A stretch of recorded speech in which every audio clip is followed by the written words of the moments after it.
Did the people in the industry treat you well? I don't know about special, but they did treat me well. They did treat me well. The people I met along the way, in the ways of promoters and tour managers, stage managers, I can tell you by name the stage managers I've met along the way that I absolutely adored. If it weren't for them, I wouldn't have my head on straight when I went on stage. Specifically like Cheryl Thompson from Marquee Productions. You're talking maybe a 20-year long relationship of just somebody who, hey, you doing all right? Did you eat something before? Like that, just little things like that. Promoters along the way, like I didn't have the normal, teenage, rebellion. That actually came later, when I joined a rock band and, stressed my parents out even more. But,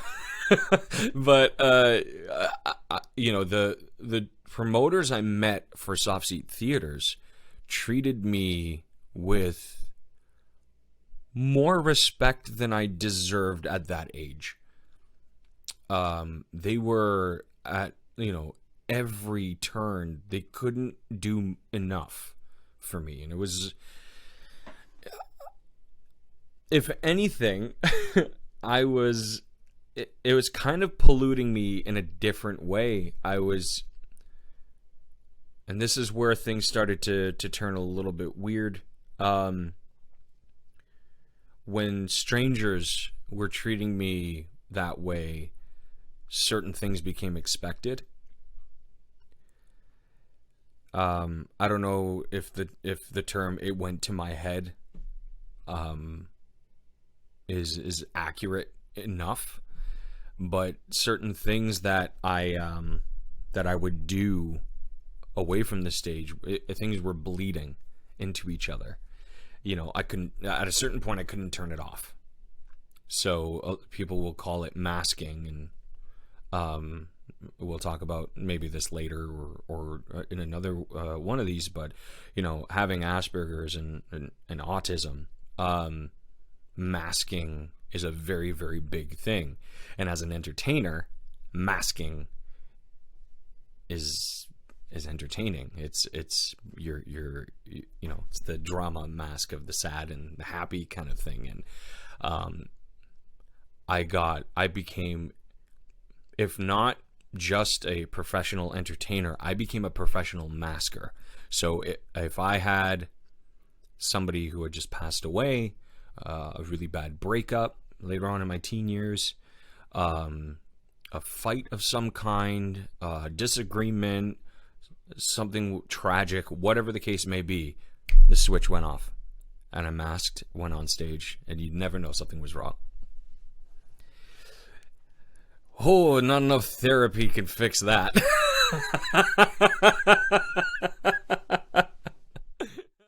Not knowing anything about the music industry, did your parents make any mistakes that you wish you could change? I thought about this recently, actually. All the mistakes that were made were mine. I own them, and I wear them. That's every gray hair I have is due to a mistake that I've made, and I wear it with pride. My parents' only fault was loving their son as much as they trusted him. So let me explain. My parents put their faith in me to make the right decisions, and their only job that I needed them to do was just be my parents. And they did that. It was me that didn't hold up my end of the bargain. I lost myself. They lost their son because of the decisions I made. So, they did everything right. As much as they think they didn't, and as much as my mom cries now because she feels guilty for the road that it led me on, I I will spend the rest of her life or mine reminding her that she did everything absolutely perfectly. And it was me that didn't hold up my end of the bargain. My contract with them was that I would always be their son. At a certain point, I lost that. And that there was no mistake I can pinpoint that my parents ever made. The only thing they did was love and trust my decisions. And hope as much as I did that they were the right ones. That's as much as I can say. They were absolutely perfect parents throughout that whole time. I never got a push from them. I never got I never got anything from them but support. And I know there's a lot of young entertainers out there, even 20 some odd year old entertainers that their parents maybe, are finding it hard to transition to this lifestyle. And if they are, then they're doing a perfect job. It is their job to worry. Let them worry. They're not trying to, hold you back. They are being parents. They are looking after the thing that they created and making sure that this industry doesn't change them or undo all the good work that they did. So I cannot say that the industry didn't do that for me. I can't. It did, and I'm still paying for that. But I'm paying back. I'm paying it back now. To my parents for the stresses that I caused them in my early years. When did the industry start taking you seriously, like getting interest from a label or maybe a manager? So I walked into my first label negotiation when I was 13 with my dad, and this was a division of Universal, I think it was. If not Universal itself. It was, I don't remember a lot of it, but it wasn't the right call. I didn't have any representation at all. I didn't have a manager, I didn't have an agent. We just walked and we just got invited to a label discussion. They said they were going to provide all of that for me. But I would lose more than I would gain in some respect. My dad had some experience with contracts, maybe not entertainment, but he definitely knew how to read a contract. And he just, he thought we were putting the cart before the horse. I was upset because I wasn't getting the record deal that day. But I was about 13 when the industry started perking their ears, I guess. By the time I was 13, I was doing original stuff, and I had just started classical. Yeah, I was in full-blown classical training at that point. So I was incorporating that into some of my performances, but I was also in a rock band that was touring. So I was doing a little bit of everything all at once, which is why today I'm able to cross over. It was because of that specific time of being able to go to like the underground or the reverb and do like alternative hardcore rock, and then switch out into a suit and go do a classical gig. That was a solid like 4 years of that. So yeah, the industry started perking their ears around that age because Il Divo was coming out, the Canadian Tenors were coming out, Il Volo, a bunch of these group classical opera performers were coming out of the woodwork, and competition shows were massive at this point. So I was in an opera duo, and we were doing the circuit a lot, and quite a few people took notice, to the point where we would have like reporters at our school documenting us like having lunch. There were reporters at our audition to the school, because I went to a regional arts school, so you had to audition to get in. And there was reporters there, and we were interviewed on the day of our audition. So not only did we have the stress of auditioning, but we had the stress of maintaining composure after and before the audition. So that's not stressful. But we were doing really well. We were winning every competition we were doing. We were doing a lot of recordings. Recording studios, professional recording studios, were asking us to come record our material for free, because they just wanted to be part of the action. So we had like studio time, like professional studio time, like the whole thing of like one song takes a day. None of this like 1 hour special things, right? But it was because of the other side of things, like the rock and stuff like that, where I don't know if they have these down there, but like you do a competition and your prize is an hour of studio time. I got a lot of those, so I got really good at doing one takes.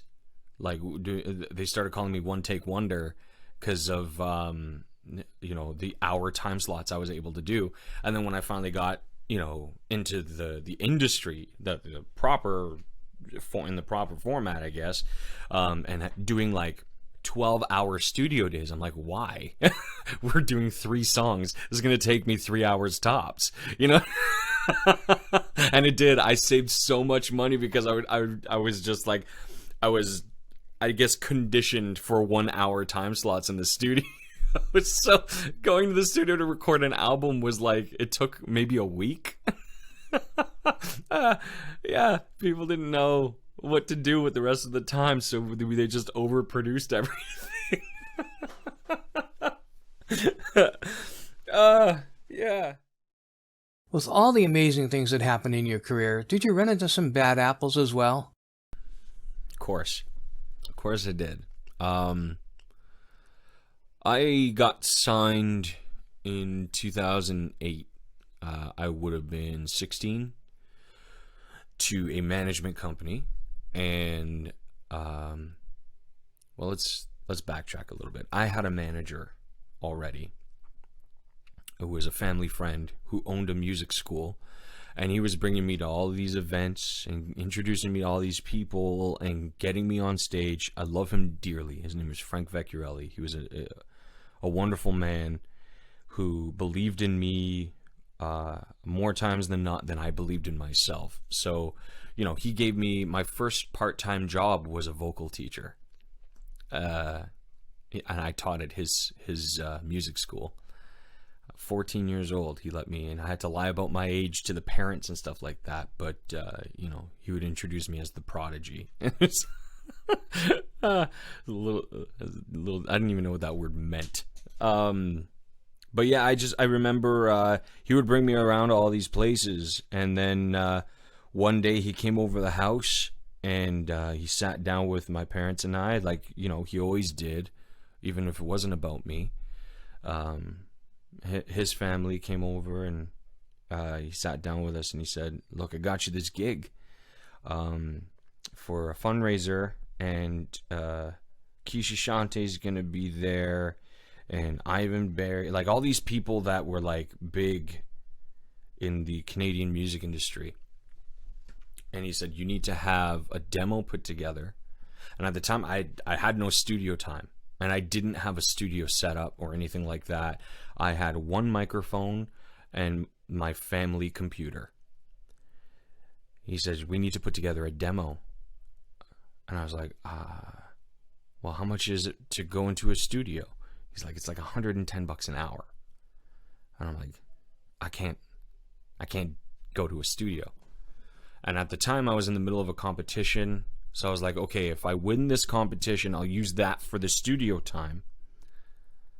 If I don't get studio time from the competition, then I'll use the money that I get for studio time to make this demo so I can go to this gig prepared. And that didn't work out. So I used the one microphone I got. I put a sock on it, and I plugged it in. I daisy chained adapter into the tower of the desktop computer and recorded on a very sketchy free recording software that gave my parents' computer like 6 different viruses. But I recorded a 6-song demo, and it worked. So yeah, Frank was, he came to the house and said, there's these people that are gonna, they want to see you. So, you pull out all the stops basically. So he brought me to this fundraiser, and I performed like 7 languages and 3 different genres or something like that. And the people that were there that he wanted to see me took notice. And shortly after that, the people he brought me to see started promoting me, and Frank kind of faded it back into the background and was no longer the management, so to speak. He was, he just went back to being a family friend. By the time I was 16, so in 2008 is when they officially popped the question and signed my parents as co-managers and me as their artist officially. And it was great at first. It really was. I will say with 100% certainty that I would not have seen a lot of the things that I have seen if it wasn't for those initial years.